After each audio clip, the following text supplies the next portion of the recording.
নমস্কাৰ জিআৰজি ব্লগলৈ পুনৰবাৰ সকলোকে স্বাগতম জনাইছো। আজি আমি সংখ্যালঘু উন্নয়ন বোৰ্ডৰ তৰফৰ পৰা 2023-24 বিত্তীয় বৰ্ষৰ বাবে e rickshaw, sewing machine, fashion design machine, automatic paper plate making machine বিতৰণৰ সম্পৰ্কত আলোচনা কৰিবলৈ লৈছো।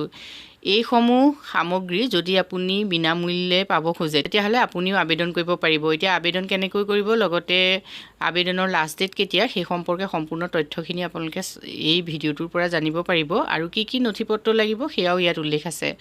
জাননীখন চাওক। অসম সংখ্যালঘু উন্নয়ন বোৰ্ডৰ তৰফৰ পৰা 2023-24 বিত্তীয় বৰ্ষৰ বাবে নিম্ন উল্লেখিত সামগ্ৰী বিতৰণৰ বাবে অৰ্থ সাহায্যৰে অসমৰ স্থায়ী বাসিন্দাৰ অধিসূচিত ধৰ্মীয় সংখ্যালঘু মুছলিম, খ্ৰীষ্টান, শিখ, বৌদ্ধ, জৈন আৰু পাৰ্চী সম্প্ৰদায়ৰ বাবে ই-ৰিক্সা মুঠ খৰচৰ 80% চৰকাৰী অনুদান আৰু 20% হিতাধিকাৰীয়ে বহন কৰিব লাগিব।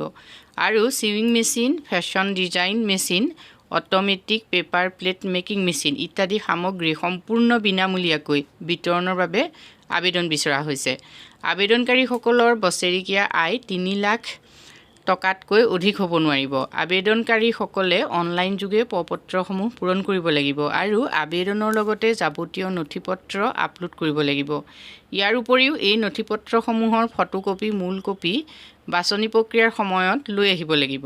বাছনিকৃত আবেদনকাৰীসকলক অসম সংখ্যালঘু উন্নয়ন বোৰ্ডৰ তৰফৰ পৰা জনোৱা হ'ব। ইচ্ছুক আবেদনকাৰীসকল তথা আত্মসহায়ক গোটসমূহক পূৰ্ব নিৰ্ধাৰিত সময় 17/1/2024 তাৰিখৰ পৰা অহা 24/1/2024 তাৰিখলৈ সময়সীমা বঢ়াই দিয়া হৈছে।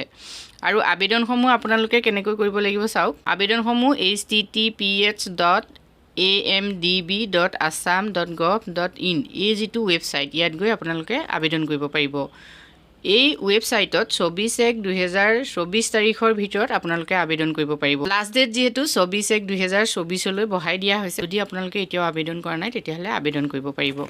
আবেদনৰ বাবে অৰ্হতা কি কি লাগিব আপোনালোকে চাই লওক। আঁচনি হ'ল ই-ৰিক্সা। যদি আপুনি ই-ৰিক্সা বিচাৰে বা সিউইং মেচিন বিচাৰে, এই দুয়োটাৰ কাৰণে অৰ্হতা হ'ল আবেদনকাৰী ধৰ্মীয় সংখ্যালঘু সম্প্ৰদায়ৰ হ'ব লাগিব। আবেদনকাৰী কমেও 5ম শ্ৰেণী উত্তীৰ্ণ হ'ব লাগিব। আবেদনকাৰীৰ বয়স 18 বছৰৰ পৰা 50 বছৰৰ ভিতৰত হ'ব লাগিব। আবেদনকাৰীৰ ঘৰৰ ঠিকনাৰ প্ৰমাণপত্ৰ গাঁও পঞ্চায়ত, পৌৰ নিগম বা টাউন কমিটি কৰ্তৃপক্ষৰ পৰা ল'ব লাগিব। আবেদনকাৰীৰ ভোটাৰ কাৰ্ডৰ পৰিচয় পত্ৰ দিব লাগিব আৰু বছৰেকীয়া আয়ৰ প্ৰমাণপত্ৰ সংশ্লিষ্ট কৰ্তৃপক্ষৰ পৰা সংগ্ৰহ কৰিব লাগিব। সুইং মেচিনৰ ক্ষেত্ৰত আবেদনকাৰী মহিলা হ'ব লাগিব। ইয়াত পুৰুষে আবেদন কৰিব নোৱাৰে। নেক্সট আহিলে ফেশ্বন ডিজাইনিং মেচিন আৰু অটোমেটিক পেপাৰ প্লেট মেচিন। এই দুয়োটাৰ বাবে অৰ্হতা চাওক। আবেদনকাৰী আত্মসহায়ক গোটটো পঞ্জীয়ন হ'ব লাগিব আৰু ইয়াৰ প্ৰমাণপত্ৰ সংশ্লিষ্ট কৰ্তৃপক্ষৰ পৰা সংগ্ৰহ কৰি আপলোড কৰিব লাগিব। আবেদনকাৰী আত্মসহায়ক গোটটোৰ কমেও 10জন সদস্য থাকিব লাগিব। আবেদনকাৰীৰ আত্মসহায়ক গোটৰ নামত বেংক একাউণ্ট থাকিব লাগিব। আবেদনকাৰী আত্মসহায়ক গোটৰ সদস্যাৰ ঠিকনা ও পৰিচয় পত্ৰ দিব লাগিব। আবেদনকাৰী আত্মসহায়ক গোটৰ সদস্যসকল ধৰ্মীয় সংখ্যালঘু সম্প্ৰদায়ৰ হ'ব লাগিব। গতিকে এইখিনি যদি যোগ্যতা আপোনালোকৰ আছে তেতিয়াহ'লে আপোনালোকে সিউইং মেচিন বা অটোমেটিক পেপাৰ প্লেট মেকিং মেচিনৰ বাবে আবেদন কৰিব পাৰে।